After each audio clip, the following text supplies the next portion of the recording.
Hello and welcome to Zentangle class number 35. Obviously it's the week before Thanksgiving, so I'm going to go a little rogue here and I'm going to draw, instead of drawing a box, I'm going to draw a little acorn. So you don't have to do this, you can just draw whatever shape you are comfortable drawing. That's just fine. Obviously this is just a quick sketch, just for fun. So, and you can go in any direction that you want. I'm just going to happen to go diagonally. I'm going to draw two really close double lines here, and I'm going to keep going in the same direction. They can be arched or straight, it doesn't matter. And as I get more towards the right, the lower right corner of my acorn, I'm going to get slightly larger with the spacing between my double lines. So you can see it kind of gets a little bigger. This is a completely optional step. You do not have to do this. I'm just showing you that you can change the design a little bit by changing the spacing between the double lines. So you can just keep going all the way across with the same spacing. It's up to you. So now I'm just going to pick the second one because that's a little bit bigger. I'm going to draw four lines down. They're not touching. Jump a little bit and do the same thing. So this row I only have enough to do two sets here. And then I'm going to draw a line with a circle on the end. You'll only see a small little piece of that one and maybe the top of that one. So now I'm going to alternate. I'm going to go right between. I'm going to draw four perpendicular lines. So the reason you draw four is because it creates three like white sections. So you need the four lines to draw the three sections themselves. So now this one I'm going to go the opposite way. Line off this way with a circle. You can draw the circle first and then draw your line. It's up to you. And that one you only see a little bit. I'm going to alternate again and go back to the middle. And as I get more towards the lower right corner, where my lines get bigger or wider apart, I'm going to make the spacing between all of these lines slightly bigger. So they should get a little bit wider. These perpendicular lines should get a little bit wider apart.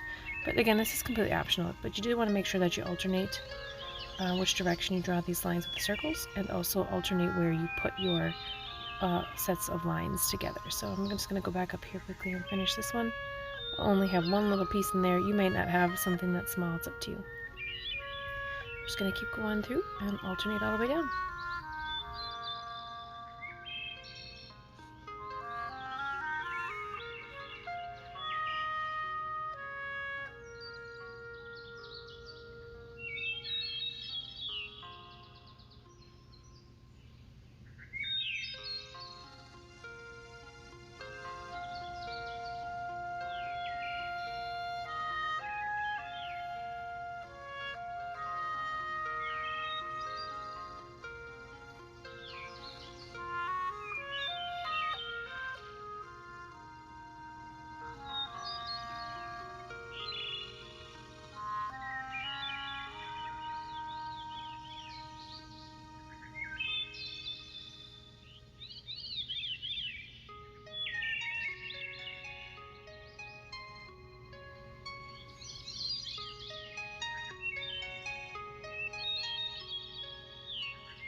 This last one here, I'm only going to have one little spot here, so I'm just going to finish that off.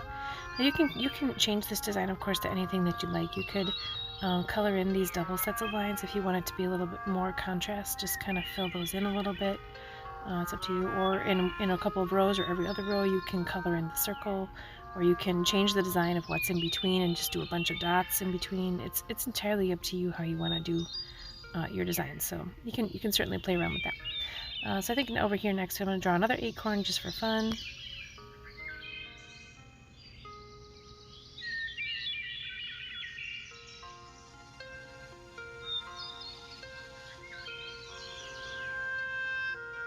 Alright, so starting at the bottom, and again you can start in any direction that you want.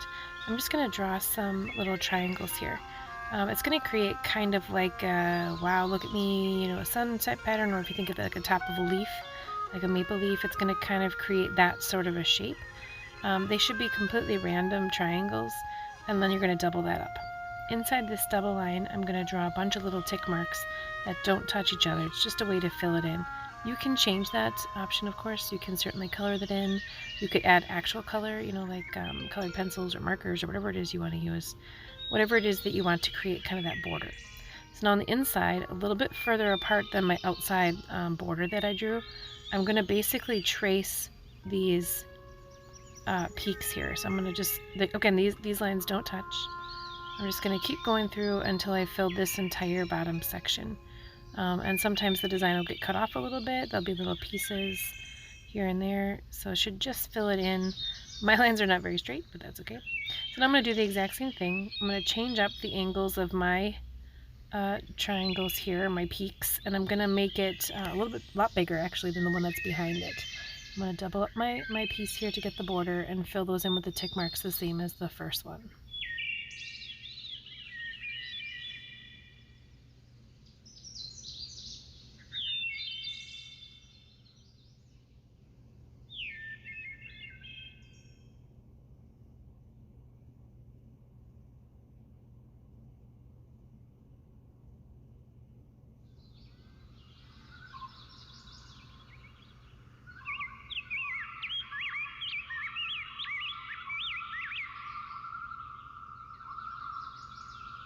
Alright, so now I'm going to do that same tracing pattern inside where I make my lines just a little bit further apart.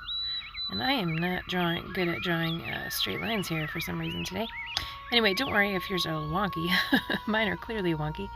But you want to trace again on the inside. And these lines are joined as much as you can. So it's basically like drawing a wonky zigzag pattern.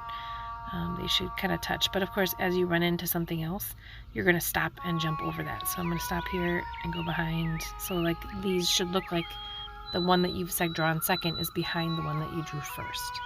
And so on and so on.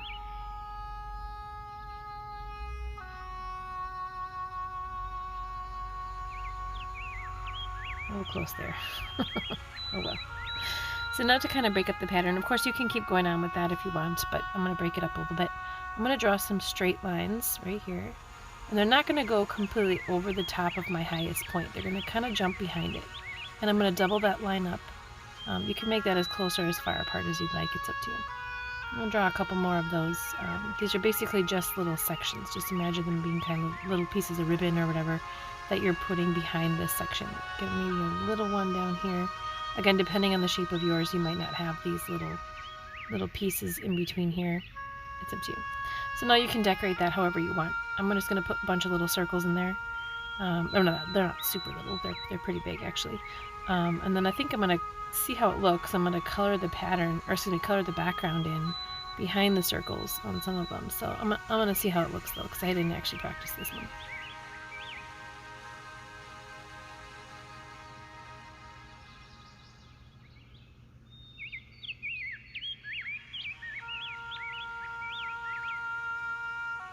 Alright, so I'm going to just start coloring stuff in and see how I like it. I'm going to start with these little bottom peaks here. Again, depending on how your triangles are, you might not have something like that, and that's just fine. I think I'm going to jump over one and just color the background up here. I'm not sure that I want all the backgrounds colored in, so I'm going to skip one. Again, you might not have three, but I'm going to skip one and just do the top one colored in and see how I like it.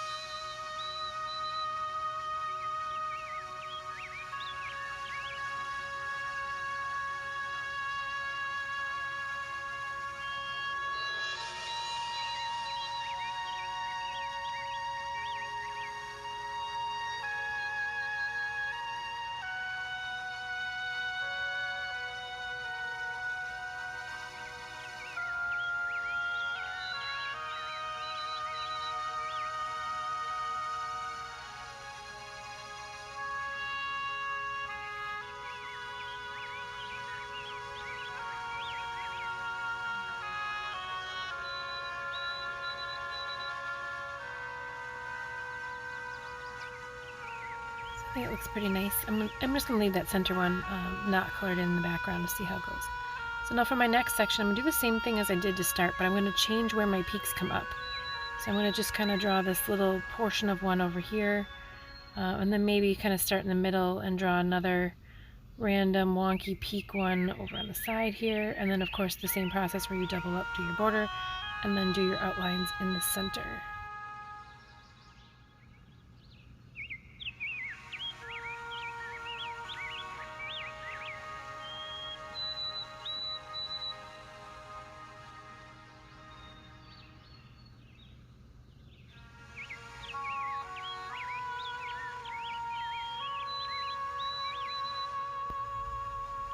so I have those on, and now I'm going to just draw my background piece here, just to kind of get what size I want. So this one should be considerably taller, like some of your peaks should be taller, so that you can get another row of those ribbon strips behind it. If you do your peaks, like especially on the second section, if you do your peaks too short, you won't have a way to tuck the ribbons behind it. So make sure that your back set, or your second set, or however many sets you do in between the ribbons, make sure that the last one has a little bit taller peaks in the back, so you can draw the ribbons behind it, or kind of tuck them behind that. So you can kind of see the bottom one we did, they're tucked behind.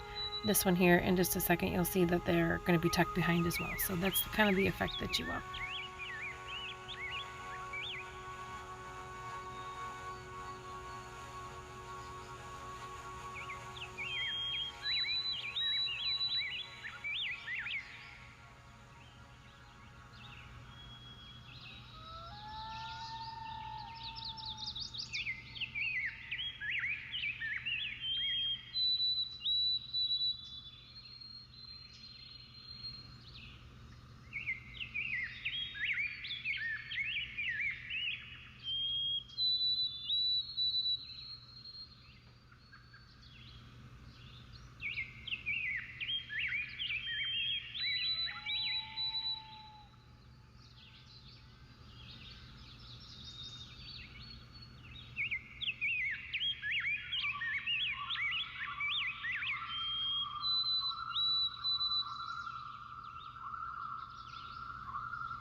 Alright, so that looks great. Now I'm going to go through again and do the ribbons like I mentioned.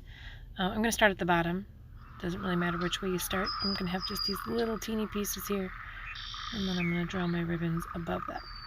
I might be able to get 3 in here, but I think I'm actually going to just do 2 in this section, because I don't want my ribbon to go above the tallest point or peak on my piece here. So I'm not going to draw another one. You certainly can. You certainly can.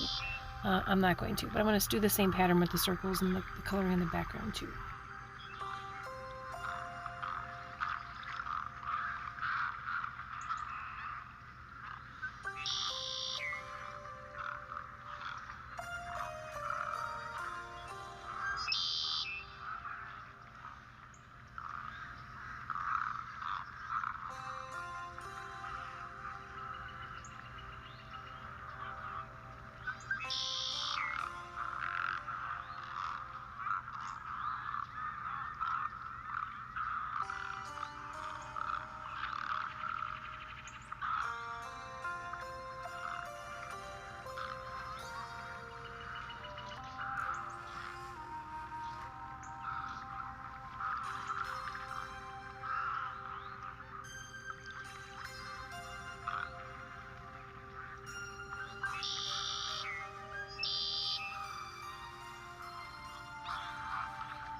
Alright, I think that looks really, really great.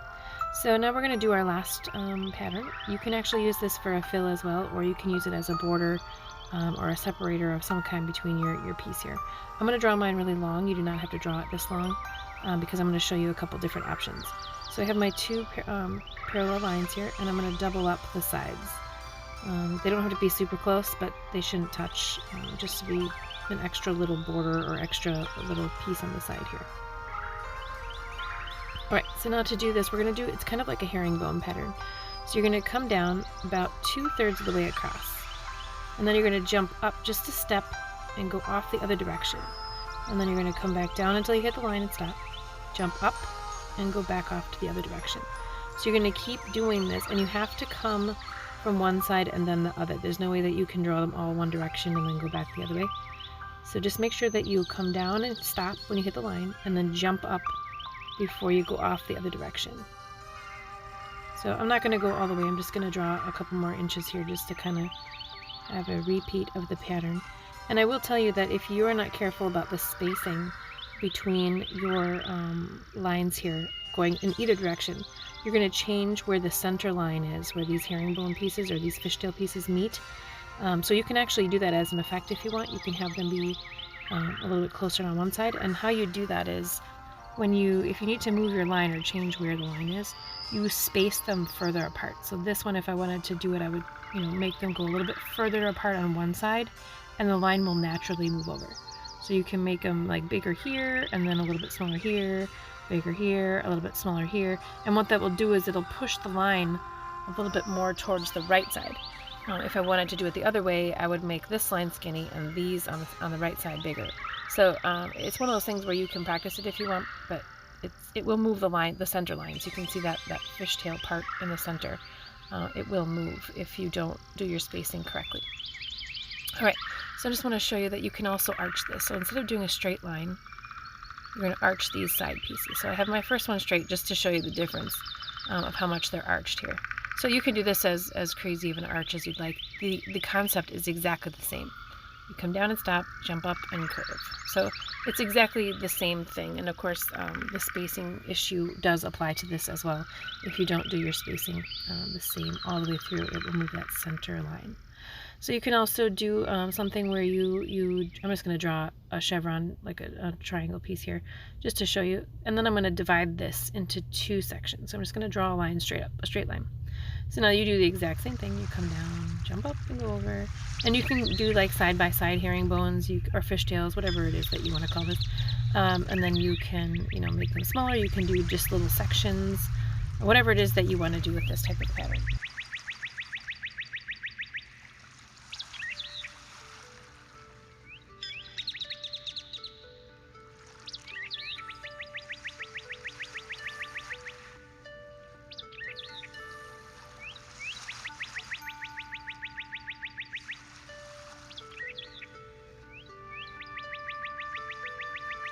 So something just like that. Doesn't really matter how you have it. You can certainly do them perpendicular as well, of course. And then these bottom sections you just fill in with extra lines. Same down here, you would just kind of draw a couple lines this way and a couple lines this way to finish off the pattern. Alright, so then you can finish this however you want. If you're going to use it as a separator or a border, you can do kind of a scalloped edge here. You can put spikes on the side. You can color in the thicker pieces on the edges that we drew.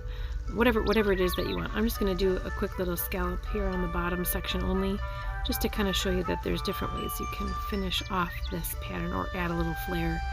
You can certainly do some shading in here as well. I don't know, I'm just going to do a bigger dot right in the center of the scallop and then two on each side, because the I loves odd numbers, as I always say. So you can do whatever it is. You can play around with this one, you can draw a whole bunch of them, whatever it is that you want.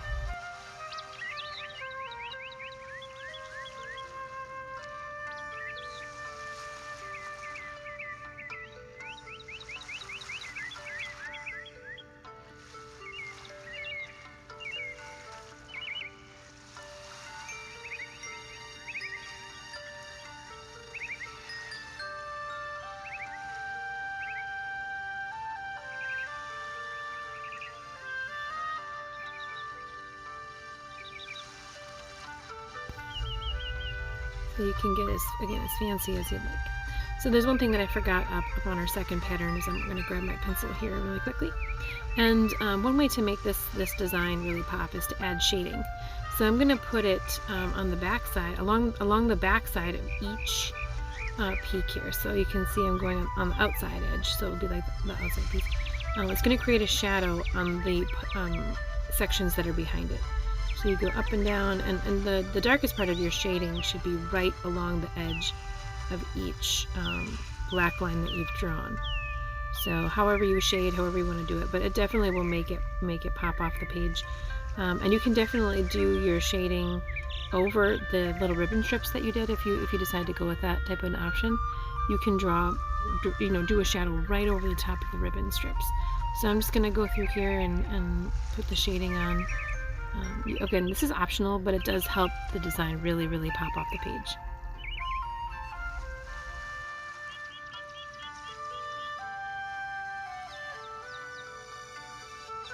So like right here, I can come down and I can go right over the top of those ribbons, because technically this peak section is in front of that ribbon.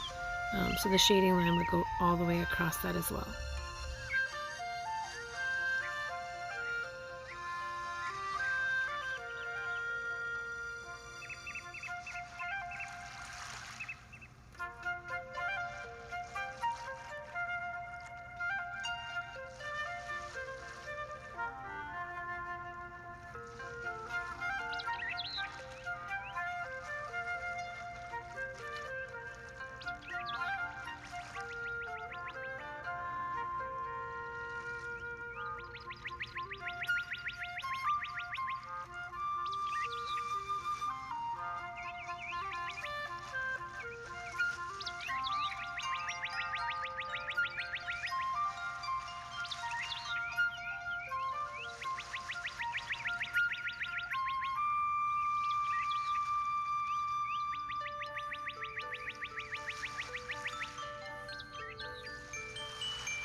So you can clearly see how much a little bit of shading can help any type of pattern. You can add it to anything that you want. I do hope that you enjoyed these patterns for today. We will not be meeting next week because of Thanksgiving. I do hope that you have a wonderful holiday, whether you're on your own or if you're getting together with family. Remember to stay safe, stay healthy, and I will be back again with another video Thursday after Thanksgiving. Happy Thanksgiving, everybody!